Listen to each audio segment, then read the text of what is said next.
Kellen, when you don't know exactly how mobile Jalen's going to be going into a game, how much does that change the game planning aspect? Same game plan formula. Obviously, like any players on our team, if you have to make adjustments as weeks progress or games progress, you do, but very similar plan. Kellen, we've talked a lot about the passing game. And you keep winning games, but 65 net yards, I assume, is not Not ideal. goal. So, how do you look at it when you come out of a game like that? Yeah, I think you got to evaluate it in a big picture perspective, and obviously then we look through every little detail of it. And I think obviously too many sacks on our end. I focus on how can I help that process and put ourselves in better situations. Some of the play calling in some of those situations, obviously I'm gonna dig really deep into. And so I thought we protected the football. We made some plays in some situational football when we needed to, and gave ourselves a chance to win. What was last week like for you? It's not every week where you're prepping for a divisional playoff game and have 3 head coaching interviews. What was that like? It's really the same process we normally take.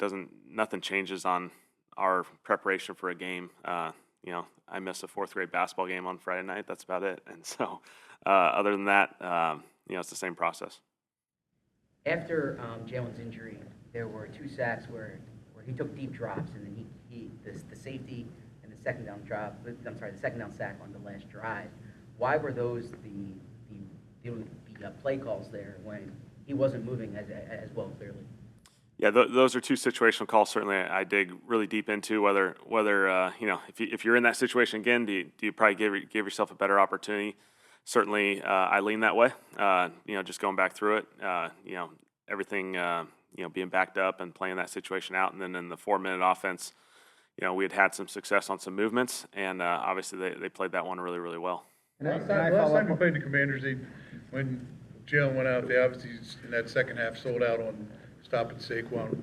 Why were they successful in your mind? And given his situation with his knee, how much are you worried that maybe they try to employ that same thing?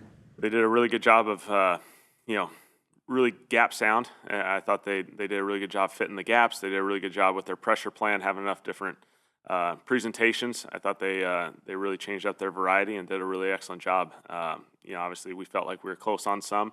They were not able to hit, and they finished it off. I'd like to follow up on the safety. When you're evaluating that, obviously there's a lot at play there.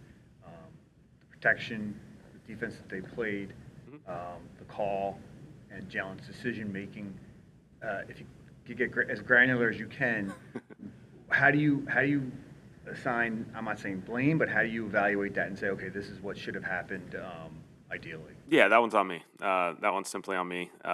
Chasing a particular look that is more traditional in the open field, and we were backed up, and that's one that, hey, I'll call something different in that situation based off of just the way it played out. So 100% on you. Yeah. You don't say, hey, you know what, he should have gone to Dallas there to get rid of the ball. There's things within it, but obviously, my number one focus is to put the guys in the best position to be successful, and didn't feel like I did.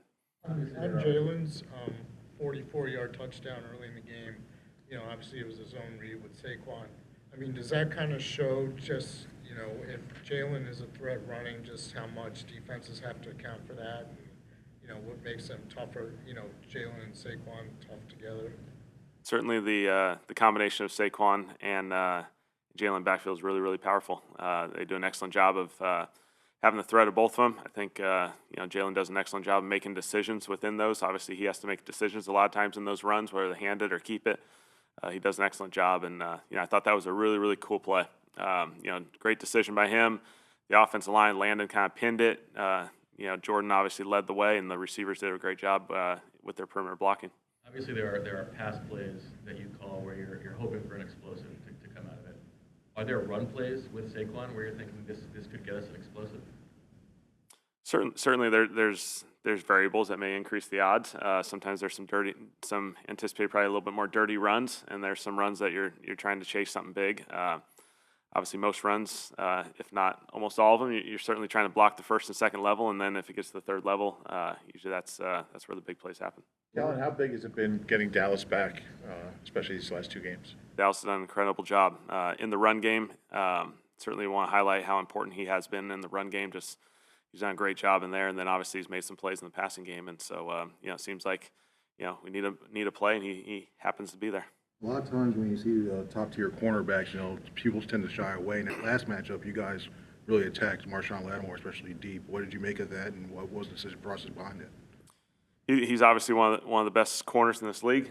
He does a really, really good job. Obviously, it'll be a challenge for us. Obviously, one game, some things happen. Doesn't necessarily mean it's going to happen the same way, but obviously he's a guy that, playing against New Orleans over the years has obviously had huge impacts on games, and he does a really good job. So we're well aware of that. Washington's defensive physicality, do you see it on film? Is it more than other teams? They're really well coached. Obviously know Dan and Joe really well.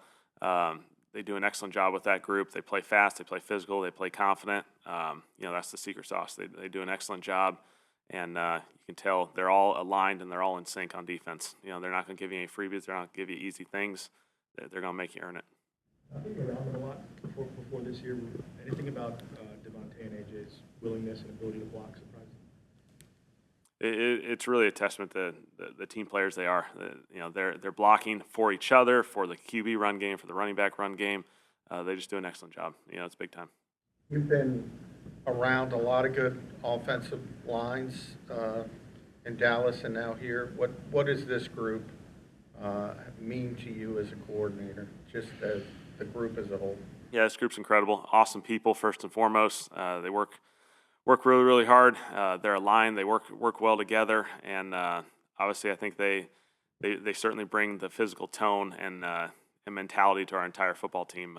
They set the foundation. And, we lean on those guys certainly a lot.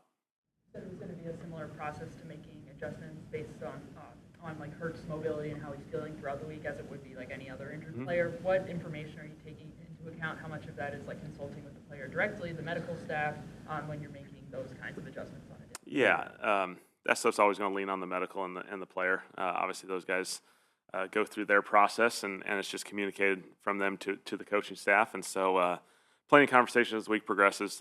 It's mid to late January. There's a lot of guys that are banged up. This doesn't have just to do with Jalen. There's plenty of guys that are going through stuff, and that's how these weeks are. How do you feel like? You guys have managed the blitz pretty well all season. Why were the Rams more successful than past weeks? Really, really good rush. They're doing an excellent job. I thought some of their games and their movements, just as you get later into a progression where the DNs kind of loop back around and made some plays. Obviously, they're doing an excellent job with it. It was a challenge for us, and so credit to them. You look at the passing yards, and it obviously doesn't look good. But how would you describe Jalen's game on Sunday? I thought Jalen just played a really clean game as far as he protected the football. He ran it really, really well. We made some really good situational throws. Obviously, some stats can be perceived as not wow perspective. I thought he did a good job of giving us a chance to win that game and putting us in a really, really good position. The first play of the game, you had success under center, a play action bootleg there, and then I think that was the last under center pass of the game. Was there a reason you went away from it thereafter? I think we got a variety of things within the game plan, and sometimes tying the run game and the pass game together, and certainly we have different opportunities for those. Good. All right, thanks.